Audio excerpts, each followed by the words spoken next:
जीवन को एक नई दिशा देता है। योग का मतलब है जोड़, जुड़ाव, कहीं बाहर से अंदर की तरफ जुड़ाव, या दो स्थितियों का, परिस्थितियों का आपस में जुड़ाव। जब आपस में योग होता है, युग्म होता है, प्लस होता है, तो दो स्थितियां आपस में मिलकर के तीसरी स्थिति को जन्म देती हैं। इसी को योग कहते हैं। हम विभिन्न प्रकार के आसन, प्राणायाम, यम नियम, आसन, प्राणायाम, प्रत्याहार, धारणा, ध्यान और समाधि के माध्यम से योग की उच्चतम स्थिति तक पहुंचते हैं। तो उसमें से हमारे शरीर में होने वाले बहुत सारे रोग स्वतः अपने आप समाप्त हो जाते हैं। इन रोगों को समाप्त करने के लिए हमें प्राणायाम, प्रत्याहार, आसनों का प्रयोग करना पड़ता है। तो कई तरह के आसन भी जो शरीर में विभिन्न तरह की ऊर्जा पैदा करते हैं, हमारी तमाम ग्रंथियों को एक्टिवेट करते हैं, उनसे निकलने वाले रस हमारे शरीर के तमाम ऐसे रोगों को स्वतः नष्ट कर देते हैं। उनके लिए हमें किसी औषधि की आवश्यकता नहीं पड़ती है। आज का मेडिकल विज्ञान हमें केवल एंटीबायोटिक और पेन किलर दवाओं के सहारे रखता है।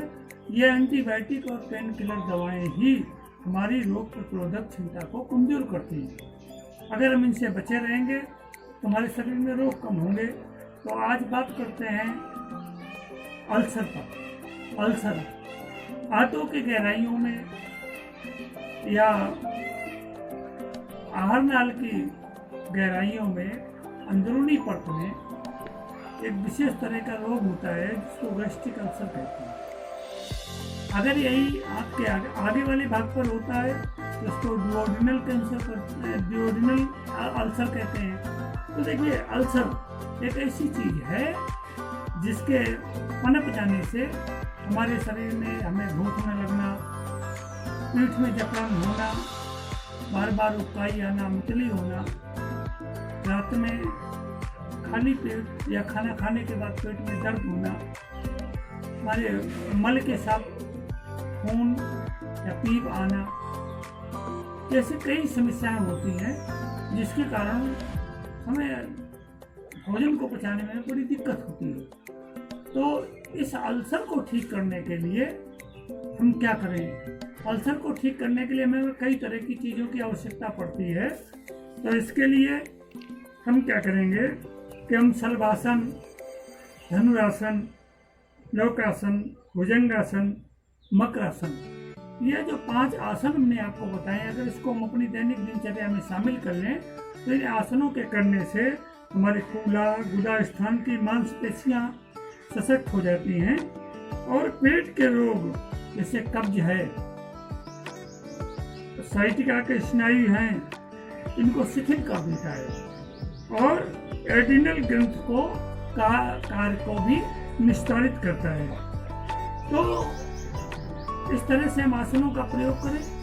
और दूसरी चीज़ है, अगर हमारी आंतें में जब अल्सर होता है तो अल्सर होने के पहले हमारी आंतें साफ नहीं रहती हैं। इसका मतलब है कि हमारी आंतों में विषाक्त पदार्थ और परजीवी काफ़ी मात्रा में इकट्ठे हो गए हैं। ये परजीवी और विषाक्त पदार्थ ही हमारे पेट के अंदर अल्सर पैदा करते हैं। तो इससे क्या होता है, जोड़ों में दर्द हो जाता है, पीठ में अकड़न रहती है, हमें आंखों की समस्या हो जाती है, मुंह में छोटे छोटे छाले हो जाते हैं, सीने में जलन होती है, बार बार रात में खाली पेट या खाना खाने के बाद पेट में दर्द बना रहना, अचानक कुछ समय के बाद तेज दर्द होना, गैस बनना, उल्टी और पेट के ऊपरी हिस्से में दर्द, सुबह सुबह मतली होना, सुस्ती, हमारे शरीर में सुस्ती छाई रहती है, उदासीनता बनी रहती है, भूख न लगना, वजन कम होना, और इसी के साथ तो बार बार शौच जाने की प्रवृत्ति बनी रहती है। तो ये अल्सर चाहे गैस्ट्रिक हो चाहे डुओडेनल अल्सर हो, इन दोनों अल्सरों को का कारण सबसे बड़ी बात यह है कि हमारा खान पान का गड़बड़ होना है। शारीरिक क्षमता हमारी कमजोर हो गई है, रोग प्रतिरोधक क्षमता कमजोर हो गई है, अनावश्यक रूप से धूम्रपान करने से, वायु प्रदूषण में रहने से, या स्ट्रेस ज़्यादा हम लेते हैं तो इस स्ट्रेस के कारण भी हमें अल्सर हो सकता है।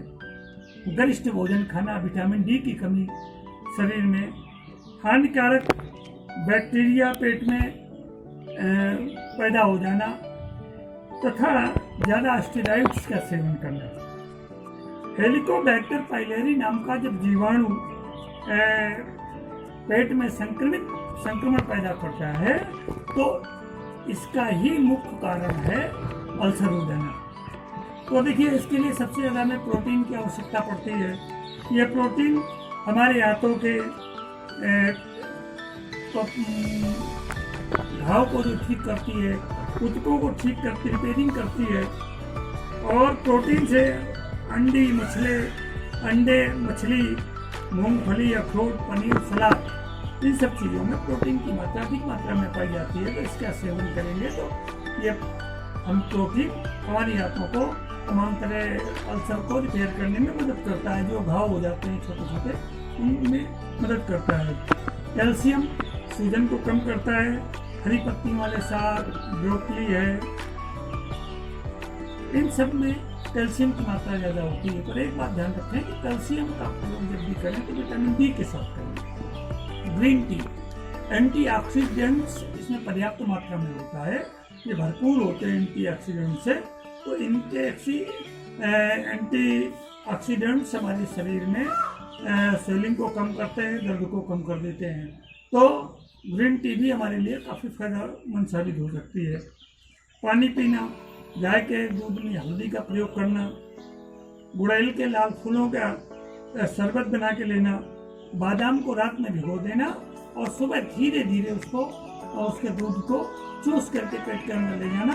तो जो बादाम का दूध होता है वो आंतों के रोगों में काफ़ी मदद करता है। बेल पत्र का रस है या बेल का जूस है, केला है, नारियल है, पत्ता गोभी है, गाजर है, मेथी दाना है, ऑक्सीजन, ये हमें अल्सर में, गैस्ट्रिक अल्सर हो चाहे डिओजिनल अल्सर हो, इन दोनों में बहुत फायदा करता है। और अल्सर को ठीक करने के लिए हमें आसनों के प्रयोग के साथ दवाओं का भी प्रयोग करना चाहिए। हम आपको कुछ दवाएं बता रहे हैं। तो जैसे एलोवेरा सुबह शाम 4 ढक्कन हल्के गुनगुने पानी में ले लीजिए। और कुछ दवाएं हैं, एलोवेरा के साथ अगर व्हीट ग्रास भी ले लें तो व्हीट ग्रास जो हमारे विषाणु उनको समाप्त करता है, अंदर की स्वेलिंग को समाप्त करके अल्सर को आगे बढ़ने से रोकता है।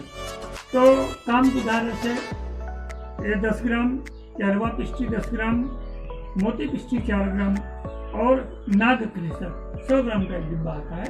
नाग केसर, इन सबको मिला करके 2-2 ग्राम भोजन से पहले ले लिया जाए गुनगुने पानी के साथ। तो ये हमें गैस्ट्रिक अल्सर और डिओजिनल अल्सर दोनों में लाभ पहुंचाते हैं। और अनार का जूस, कई तरह के अनाजों से मिक्स दलिया, ये में अल्सर में बहुत लाभ करता है। और जब भी अगर हम ब्राउन राइस का प्रयोग करें तो ज़्यादा ठीक रहेगा।